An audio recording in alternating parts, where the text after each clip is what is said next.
اسے سن لیں. یہ طلباء کرام بیٹھے ہوئے ہیں, بہت معزز ہیں, بہت خوش قسمت ہیں. اللہ ان کے قدم کی مٹی ہماری پیشانی پر مل لے. سنیں آپ, یہ مشاعرے کیوں ہوتے ہیں؟ یہ رات بھر کیا شعراء کرام اپنے گھر کی بات کریں گے, اپنے قبیلے کی بات کریں گے, اپنے باپ دادا کی مدح سرائی کریں گے, اپنے شہر کی تعریف کریں گے, ملک ہندوستان کی گنگا جمنی تہذیب کو آپ کے سامنے باور کرائیں گے. نہیں, یہ مشاعرے اس لیے ہوتے ہیں, ایک فائل پلٹی جاتی ہے, اس فائل کو آپ پڑھیں گے تو ایک واقعہ یاد آئے گا. زمین ہے مدینہ شریف کی, اللہ کے نبی علیہ الصلوۃ والتسلیم ظاہری طور پر دنیا سے تشریف لے گئے, رب کے حضور گئے. اللہ کے نبی کا ایک غلام ہے جسے دنیا ابو ہریرہ کہتی ہے. اللہ اللہ, جب زیادہ بے چین ہوتے, نبی کے عشق میں تڑپتے, سرکار کی مزار مقدس پہ جاتے اور حاضری دیتے, پھر واپس آتے, مدینہ شریف کے کسی گلی میں کھڑے ہو جاتے, کسی چوراہے پر کھڑے ہو جاتے اور ہر گزرنے والے سے پوچھتے, ٹھہر ذرا مجھے یہ بتا, تم نے میرے نبی کو دیکھا کہ نہیں دیکھا؟ بڑی پیاری روایت ہے, آپ کے حوالے ہو رہی ہے. شعراء نعت آہستہ آہستہ آ رہے ہیں. فرماتے ابو ہریرہ آنے والے مسافر سے, ذرا ٹھہر جا. آپ دیکھ لیں شعراء کرام کو, دیکھیں محترم بھائی ظفر بھائی کی سرپرستی میں جو لہجہ داخل ممبر ہو رہا ہے, اسے ہم محترم طفیل شمسی غازی پوری ثم لکھنوی کے نام سے جانتے ہیں. بھائی رضی اسماعیلی خوبصورت سامع, خوبصورت سناگر موجود ہیں. محترم بھائی قاری غلام نور مجسم صاحب اور ناوی, عالمی لہجہ محترم جاوید صدیقی, بھائی سلمان اور میرے دوست.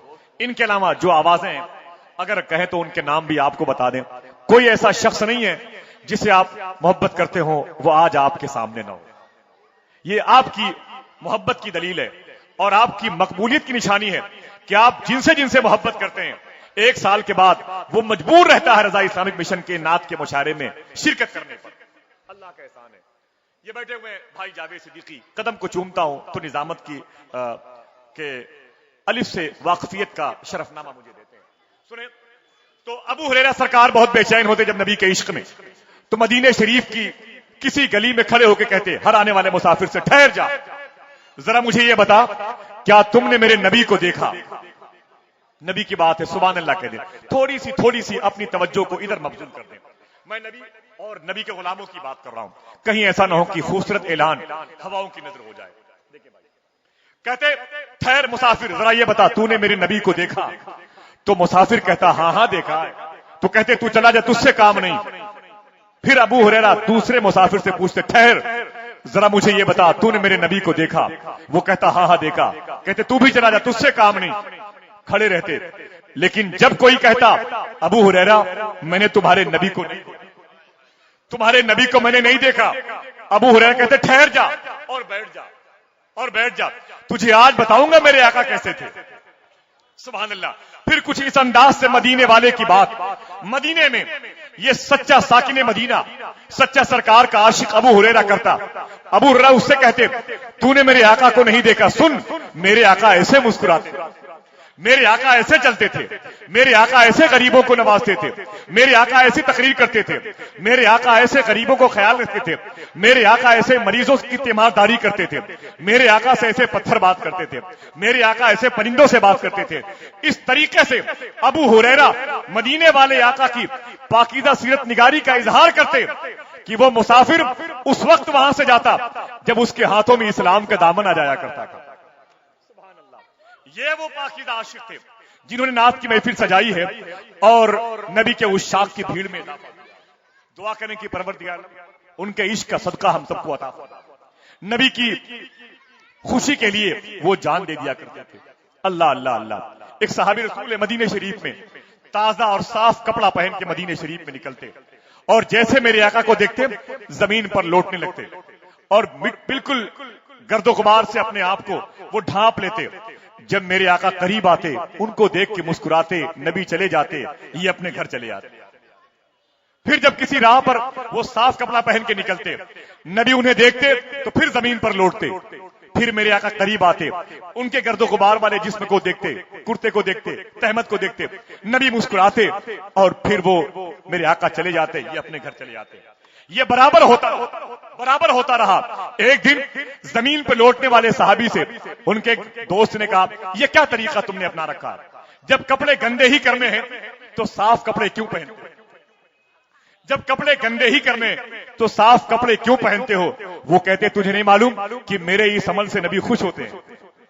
اللہ اللہ، نبی کے چہرے پر مسکراہٹ دیکھنا چاہتا ہوں، میں نبی کے چہرے پر تازگی دیکھنا چاہتا ہوں. میں اسی لیے تو زمین پر ہوں کہ میرا کوئی عمل نبی کو خوش کرتا ہے. اللہ، اور جس سے نبی خوش ہو جائیں اس سے خدا خوش ہو جائے.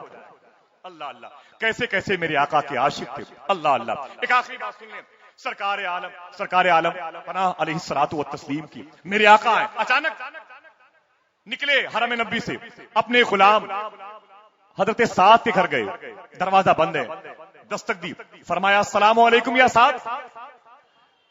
تو سعد اپنے گھر کے دروازے کے قریب اندر بیٹھے ہوئے تھے. سن لیے کہ نبی مجھ سے سلام کر رہے ہیں. دروازے کے اس پار خاموش ہو گئے. نبی پھر فرماتے ہیں السلام علیکم.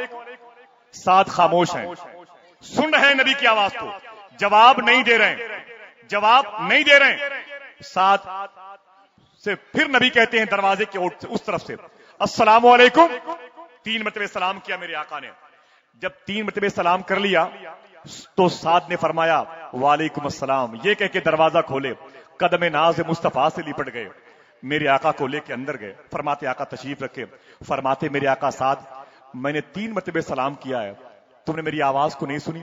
سعد فرماتے ہیں سرکار پہلی آواز سن لیا تھا، دوسری آواز بھی سن لیا تھا، پھر تم نے جواب کیوں نہیں دیا؟ تو کہتے ہیں سرکار ایک دن آپ نے مدینہ شریف کے اسی جزیرے نور پر بیٹھ کر کے ارشاد فرمایا تھا جب کسی کے گھر میں جاؤ تو 1 مرتبہ سلام کرو، اگر جواب نہ ملے تو پھر سلام کرو، جواب نہ ملے تو پھر سلام کرو، کم سے کم 3 مرتبہ سلام کرو، اور اگر اس کے باوجود بھی جواب نہ ملے تب واپس آؤ. میں نے سوچا جو نبی نے کہا ہے، آج دیکھوں نبی مجھے 3 مرتبہ سلام کرتے ہیں کہ نہیں کرتے.